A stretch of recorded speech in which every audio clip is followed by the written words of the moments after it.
Да си кажеме на Телма, добре дојдовте. Кога во минатото ќе се споменеше ранлива економија во Европа, обично очите беа вперени во Грција, евентуално Италија, Шпанија, Португалија. Сега е малку поинаку, бидејќи една од најзадолжените европски земји, во исто време една од најмоќните европски економии е Франција. Франција е последниве денови во фокусот на светската и европска јавност кога станува збор за финансиите, бидејќи се соочува со сериозна финансиска криза која се заканува и по стабилноста на еврото, а медиумите лиферуваат наслови од типот дали на Франција се заканува грчко сценарио, односно дали втората по сила и по моќ економија во Европската Унија може да крахира, односно да банкротира. Во исто време земјата се соочува и со сериозни политички предизвици, односно политичка нестабилност, па се менуваат премиери, а претседателот Макрон е под притисок за предвремени парламентарни избори. Во исто време, некои француски медиуми лиферуваа информација дека Франција се подготвува за воен конфликт од пошироки размери во текот на 2026 година, па им било дадено налог на здравствените служби да се подготва за згрижување на голем број ранети војници до март 2026, информација која официјално не беше демантирана. На оваа тема денеска мои соговорници се Бојан Цветановски од Сдруженијето на финансиски пазари АЦИ Македонија, како финансиски експерт. Бојан, добре дојдовте. Добар ден, добре најдов. Ви посакувам успешна сезона, честита нова сезона на утринска. Благодарам, Бојан. Исто така, голема чест и задоволство ми е да ја представам и нашата Елена Дојранска, наша македонка која долги години гради успешна кариера во странство и која последниве години е на висока менаџерска позиција во Societe Generale, една од најмоќните француски банки. Елена, добро утро. Ве поздравувам и вас од студиото на Телма во Скопје. Добро утро, Горан, добро утро и на гостината и на сите во студиото и посебен поздрав до сите гледачи денеска и честитки за новата сезона. Благодарам и вам. Еве на почетокот би сакале веројатно и нашите гледачи да чујат на лице место како тоа изгледа. Ние овде слушаме преку медиумите, читаме преку порталите и по весниците дека ете просечниот французин е загрижен и притиснат од секојдневниот раст на цените, од најавите за буџетски кратења, од најавите за укинување на државни празници. Синдикатите најавуваат жестоки протести против тоа. Кога во Франција се протестира не е шала.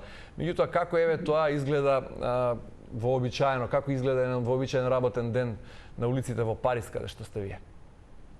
Така. Па Горан, јас мислам, пред се јас не би рекла дека далеко е Франција од грчкото сценарио. Франција е пред се една моќна земја, една моќна економија со одличен стабилен финансиски сектор. Постои тензија, да, јавниот долг е огромен, мислам, ќе одиме, можеме во детали понатаму, чисто сака вака да отворам темата, ќе одиме, да, макроекономските показатели не се супер, јавниот долг е огромен, дивидендниот раст за оваа година е 0,6%, е прилично спор, мал, како да кажам. Од друга страна, инфлацијата е под контрола, меѓутоа постои таа тензија помеѓу штедењето, затегнување на каишот и правичноста, социјалната правичност. И тука постојат тие тензии не само во Франција, секаде во светот, одвојувањето на ултрабогатите од средната класа и посебно луѓето кои што се со многу мали приходи станува се поевидентна. Во Франција тензијата е голема бидејќи средната класа, носичкиот столб, онаа која што го плаќа данокот, полека исчезнува и го осеќа, почнува да го осеќа притисокот, посебно од ковид наваму, и тоа креира една тензија. И сето тоа, кога ќе го забиберите со една силна граѓанска свесност, капацитетот на синдикатите, меѓутоа исто така и на граѓанската свесност, значи ако се вратиме назад и жолти телеци, и жилежон потегот, и овие протести сега, овој што зар помина на 10 и овој кој доаѓа на 18, се грасрут тргнуваат од граѓанските иницијативи, а синдикатите се доволно силни и независни да ги поддржат и да излезат со нив на улица. Протестите се, јас често пати кога зборуваме со пријатели и роднини доле, и кога ќе се пожалат и веќе со пријателите исто во Србија се пожалат на протести, јас често им кажувам, вие не знаете што се протести, и кога граѓаните во Франција ќе излезат да си го покажат, да си го бранат своето право. Така да јас мислам, сето тоа е една комбинација Притисокот, геополитичката ситуација која што јас би оставила на крај заедно со политичката ситуација, притисокот на економијата, притисокот на развојот на технологијата и фактот дека волуменот и типот и структурата на работни места се менува драматично и никој тоа не може да го предвиди доволно да се припреми, прават една тензија и една несигурност, а кога французите се несигурни излегуваат на улица. Значи ли ова на крај само како резиме од овој дел, од ова ваше воведен опис на ситуацијата таму, дека Франција не е веќе ветената земја во Европа и дека не може да се каже дека Франција денес живее убаво, односно просечниот французин денеска живее убаво. Комотно да речеме. Јас би рекла дека се зависи, како и во секоја земја, се зависи каква ви е ситуацијата. Јас не би рекла дека не е ветена земја. Франција е денеска број еден играч европски играч во секторот на технологија, развивање на вештачка интелигенција и сајбер технологиите.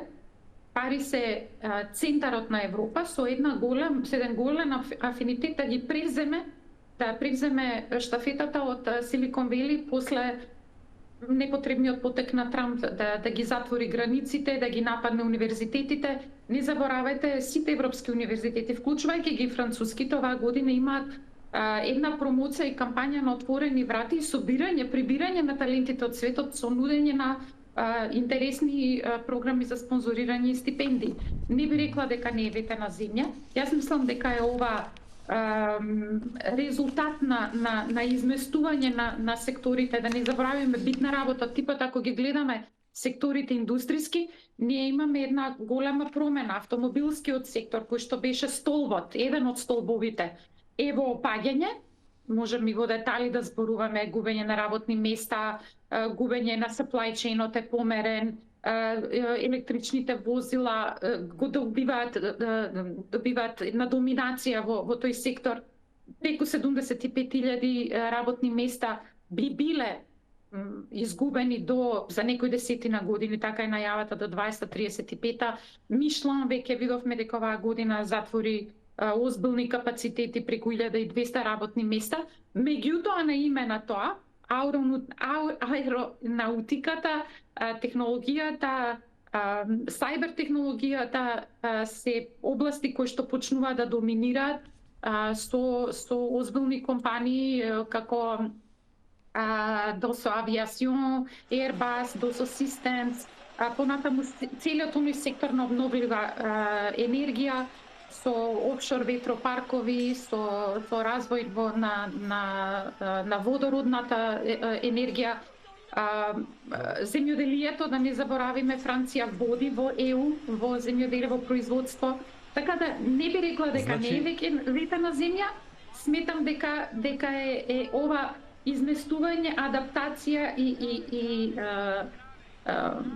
промена меѓу секторите и начинот на функционирање на индустријата. Добро, значи не е се така црно, напротив, според оно што го опишавте, има многу простор за оптимизам, меѓутоа сега е во некоја сива зона поради притисокот на јавниот долг и буџетската дупка која е голема над европскиот просек. Инаку според последните податоци на Евростат, најзадолжена земја според јавниот долг во Европската унија е и натаму Грција со 153% од бруто домашниот производ, Италија е втора 135%, Франција е на трето место со 113%, меѓутоа, како што реков, голема е дупката во буџетскиот... 116 со намера да оди до 118. Да, добро, благодарам на исправката. Меѓутоа, проблематична е и таа дупка во буџетскиот дефицит и неможноста на институциите на државата да ги финансира сите своји трошоци. И тука е таа битка помеѓу институциите и граѓаните кои од друга страна им се закануваат од земање некои права, односно кратења, поради кои жестоко се протестира. Бојан, еве прашање за вас. Како сега Франција ќе ни се вклучи, потоа и Елена да објасни, со јавен долг од 116% со тенденција да расте до 118%, како што кажа, е на колена, односно во проблем, поголем отколку Италија и Грција, да речеме. Дали станува збор за структурата на долгот или е во прашање нешто друго?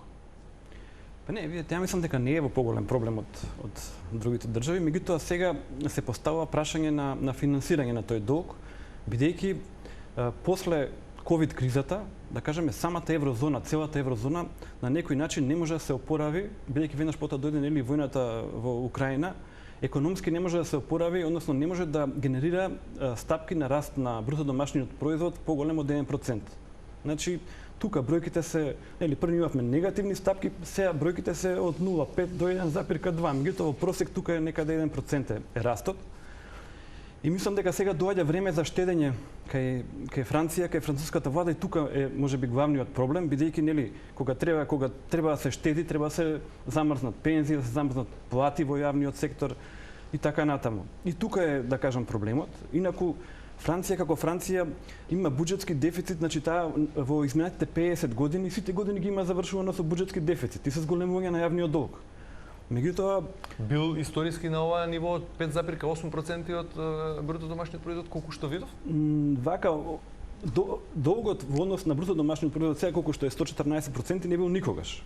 Меѓутоа тука има тој растел со некое темпо. Меѓутоа има две клучни години каде што порастот на јавниот долг е рапиден. Значи тоа е 2009 година, после финансиската криза во 2008, значи имаше потреба од помош, има потреба од помош од одредени финансиски институции во Франција, па и реалниот сектор, при што нели француската влада пристапи кон помпување на свежа ликвидност со задолжување во економијата на Франција. Втора точка е ковид кризата 2020 година, значи тогаш исто имаме интервенција на француската влада во смисол на одржување на економијата и на поддржување на економскиот раст со задолжување, односно со пуштање на оптек на свежа ликвидност во економијата на Франција. Во тие две години, значи долгот е пораснат за некаде пола трилион евра, значи 500 милиарди евра се има задолжено владата, кој што потоа, значи немало враќање назад немало години на суфицит во буџетот за да се намали долгот. Колку што успеав да прочитам, Италија и Грција се помалку проблематични во овој период, бидејќи јавниот долг на овие две земји е насочен кон внатре, а долгот на Франција е и кон надворешни доверители. Еве може да се надоврзи Елена овде со своја размисла во однос на тоа зошто Франција во моментов е попроблематична и покрај сите други светли перспективи што ги набројавте во сите сектори, тој потенцијал што го има земјата од земјоделството натаму во сите потенцијални индустрии што ги кажавте. Бојан спомена дека два пати во историјата имало големи задолжувања, односно голем раст на долгот во 2009 веднаш по онаа финансиска криза и веднаш по ковид кризата.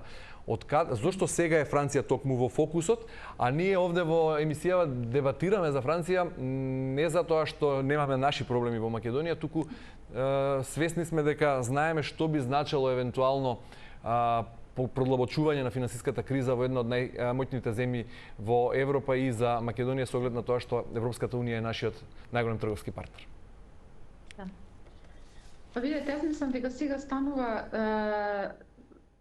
едноставно кумулација после тие две големи интервенции кои што се случија, меѓутоа она што е спорно сега е бидејќи фактот дека растот е прилично спор и тоа е еден тренд во последните 3 години и тоа е тоа што мислам дека создава паника.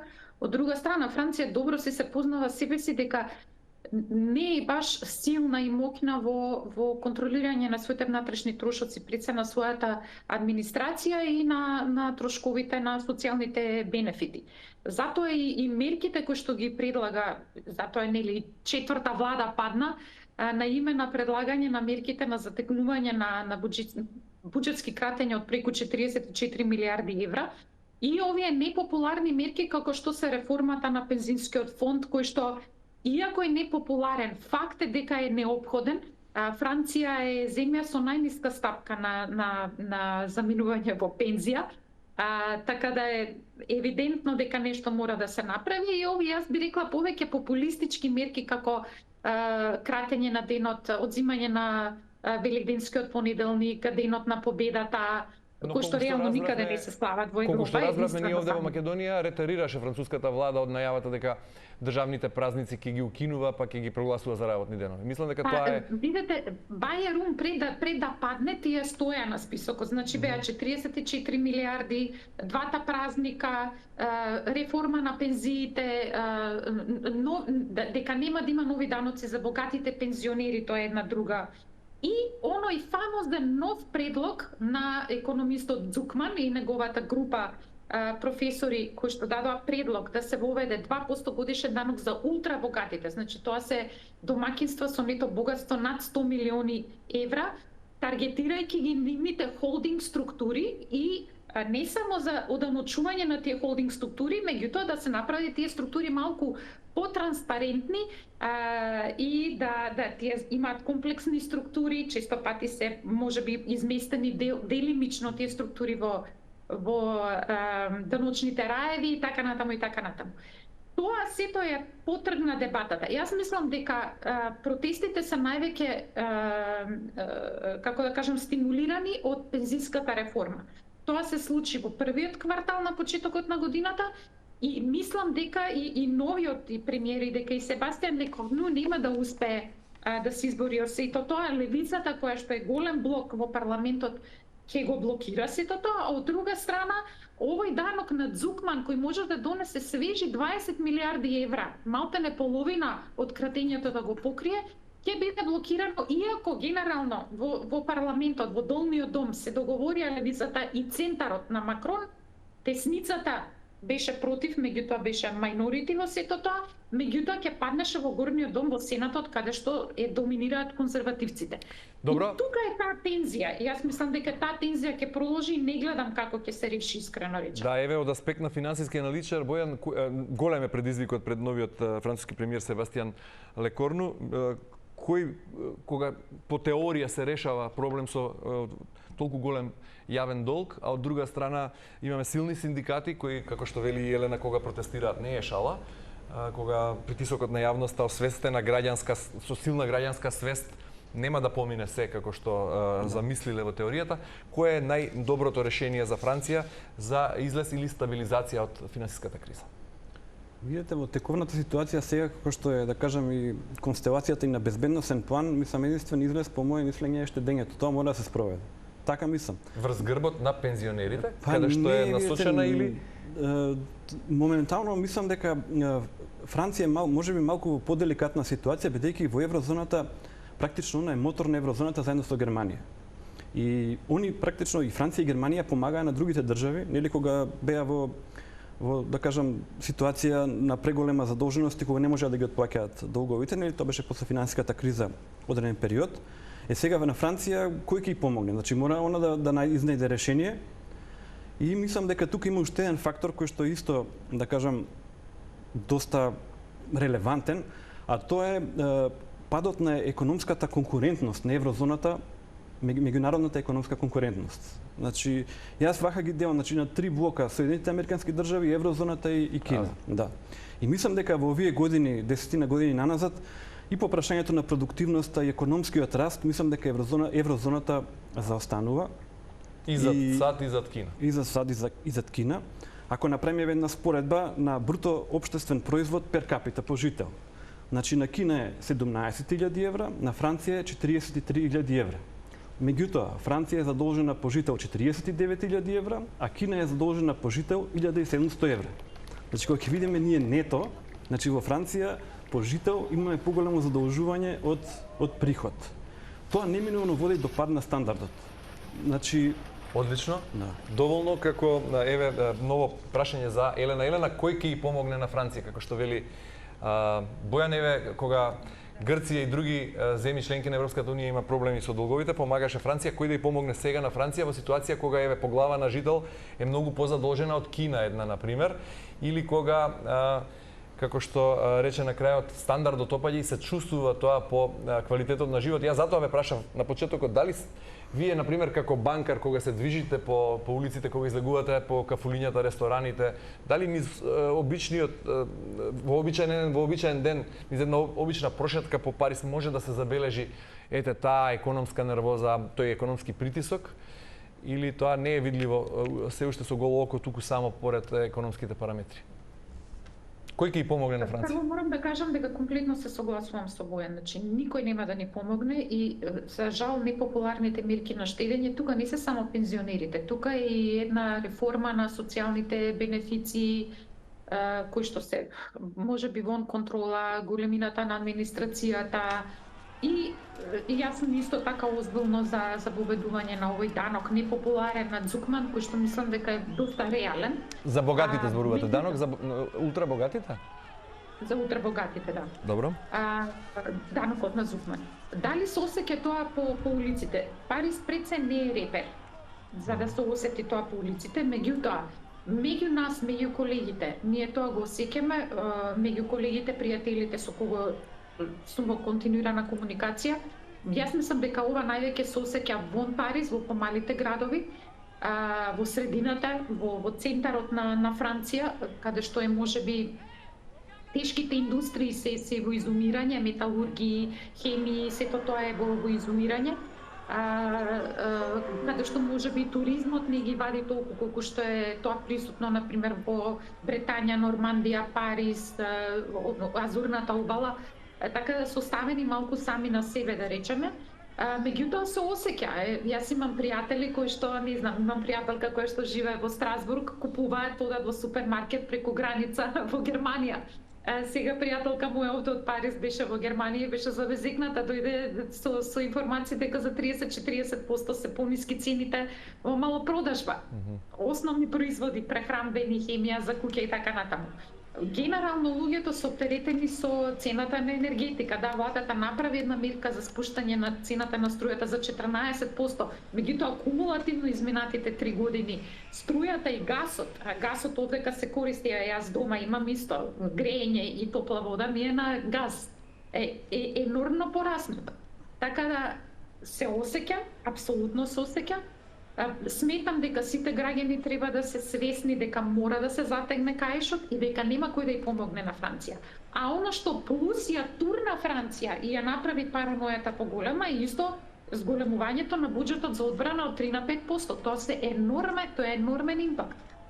Така, веројатно и како резултат на се ова што го кажавте и ти, Бојан,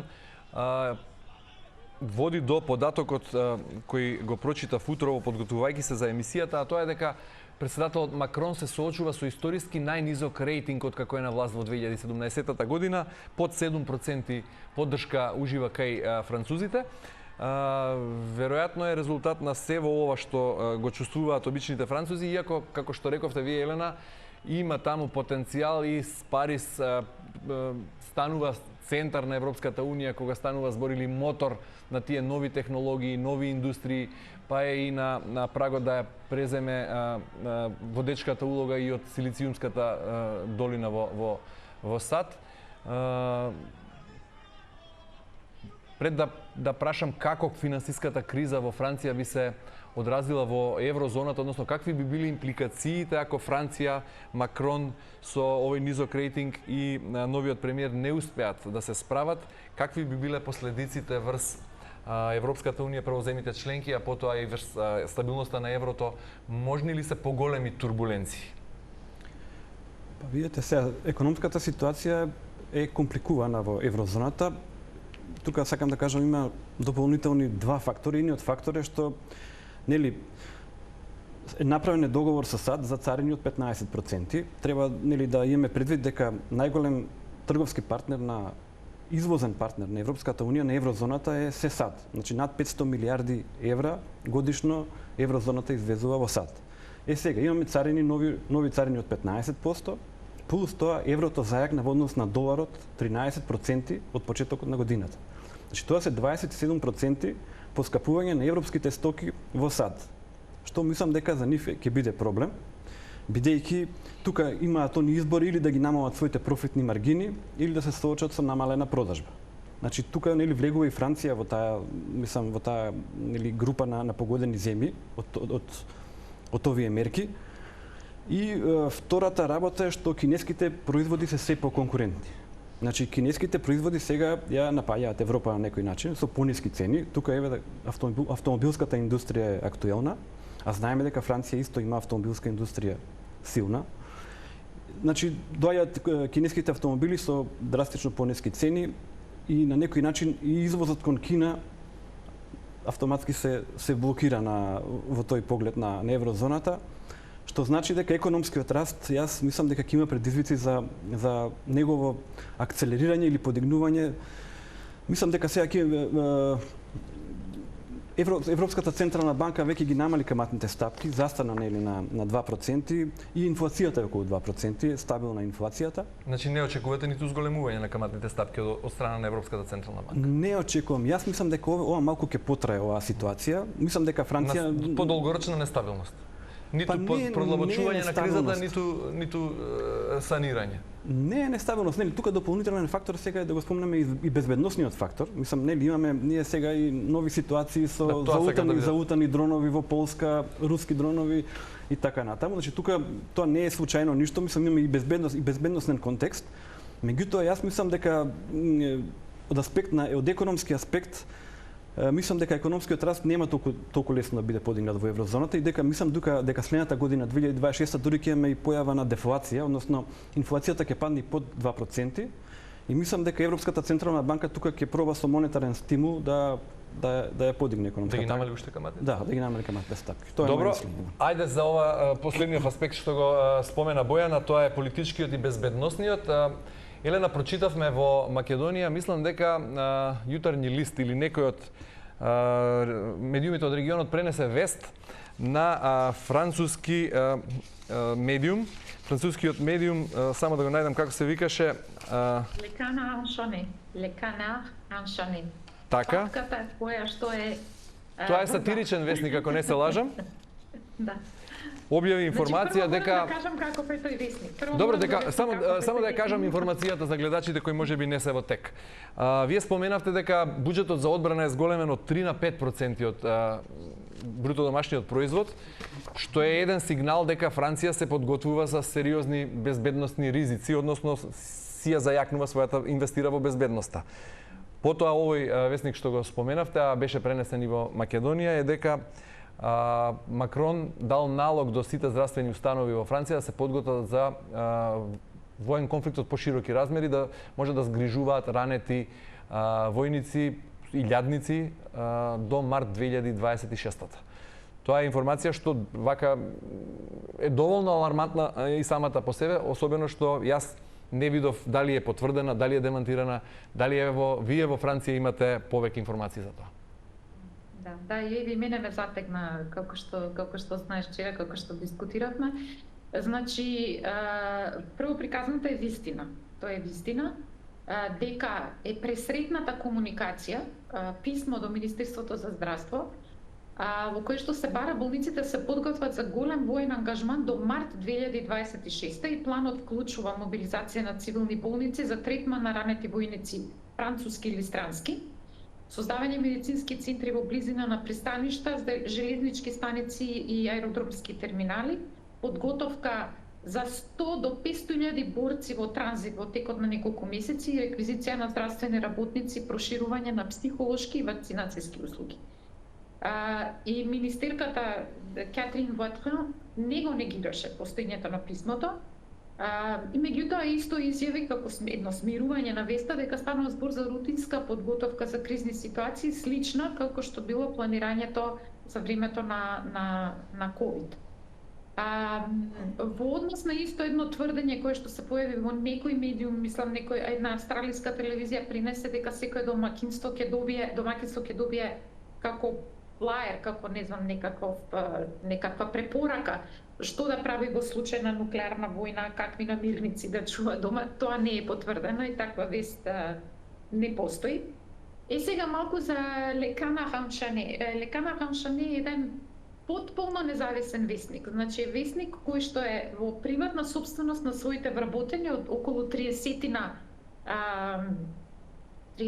да кажам вработени во компанијата, основан е 1915 откако бил цензуриран после Првата светска војна и основачите се посветиле на тоа дека вестникот ќе остане вистински независен, слободен од надворешно влијание.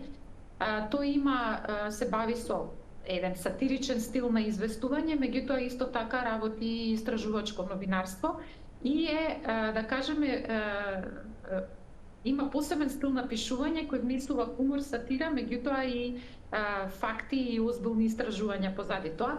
Нема влијание од, не дозволува рекламирање од надвор, е супер профитабилен весникот со некој тираж од 400.000 и весникот во киоск кошта 1,2 евра веќе задниве 30-40 години.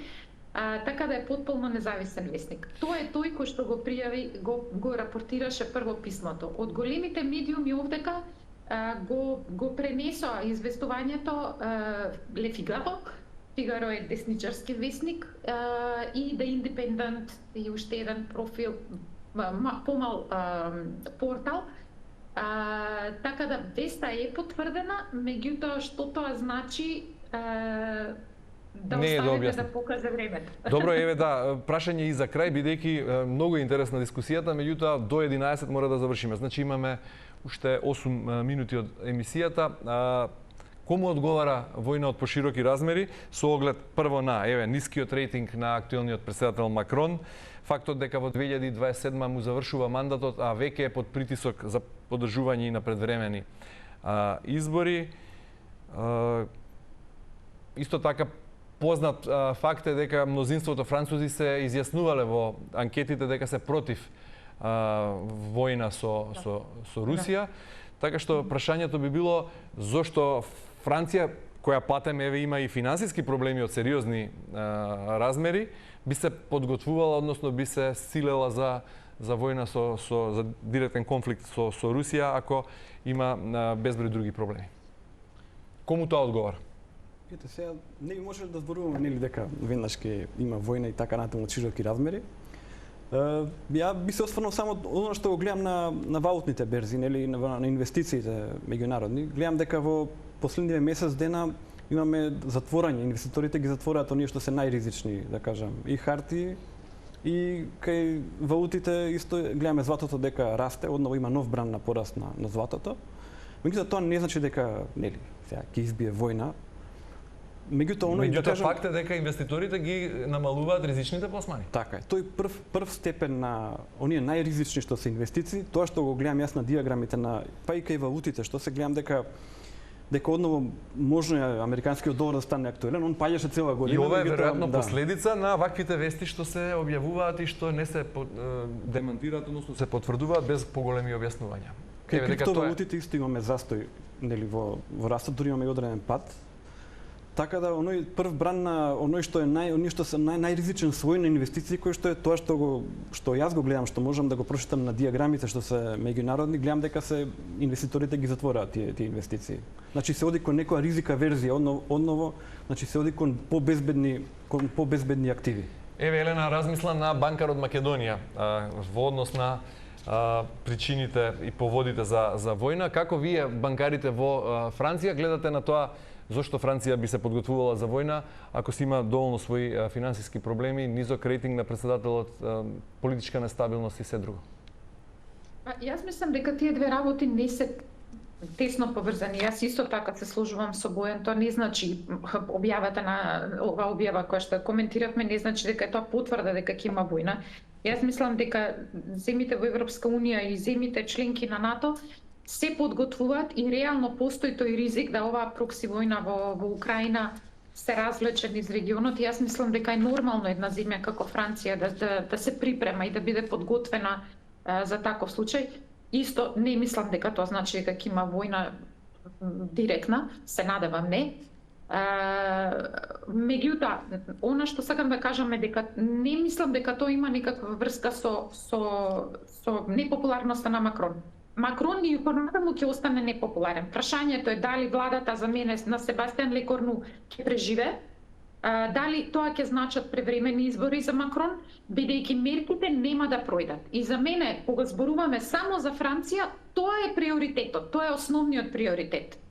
Тоа дека Франција, како земја членка на НАТО и Европска унија, генерално сите си има договорен, и Германија се припрема, ако мисли некој дека не се припрема за војна, и поблиско и подиректно изложена, така да мислам дека е тоа нормално, меѓутоа од друга страна, Франција мора да го реши проблемот. Макрон 2 пати се искоцка, последниот пат со предвремените избори, после откако ги изгубија седиштата во Европарламентот, направи една катастрофална проценка која што го доведе во еден фрагментиран парламент кој што четврта влада му паѓа во рок од 12 месеци.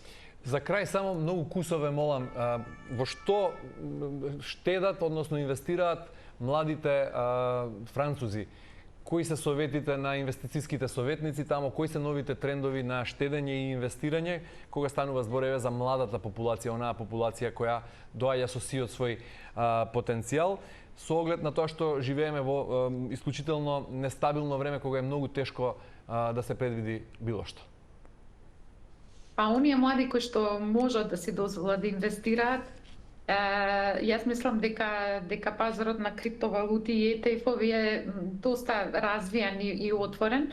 Не мислам дека е тоа некој тренд кој што е многу расширен помеѓу младите. Младите имаат огромен проблем со наоѓање на добра работна позиција, имаме одлични образовани кадри, меѓутоа работните позиции, очекуваните плати, способноста да си купат дом, да си се здомат, стануваат се потешки и потешки за оваа генерација. Мислам дека тоа им е приоритет пред него било какво друго инвестирање. Што прават во меѓувреме инвеститорите во Македонија? Очигледно е дека берзата во 2025 нема да го постигне успехот од минатата година. Што се случува затишје кога станува збор за инвеститорите во Македонија и тие чекаат да видат каде дува ветрот во Европа и во поголемите центри? Па еве се едно мое накратко мислење за оние што се приватни инвеститори, да кажам за приватни лица. Доколку знаат да читаат диаграми, значи може сами да инвестираат, меѓутоа на долг рок за да добијат, мора да знаат да ги читаат фактички податоците од диаграмите. Тие ќе им кажуваат каде да инвестираат, кога да влезат, кога да излезат.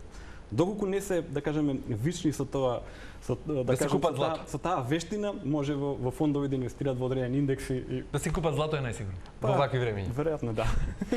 Бојан Цветановски, АЦИ Македонија и Елена Дојранска, Societe Generale. Ви благодарам многу за учеството во денешното издание на Да си кажеме. Јас навистина уживав бидејќи изобилуваше емисијата со интересни информации и содржини. Почитувани, вам ви благодарам на вниманието со кое не следите и довидување утре во истиот термин.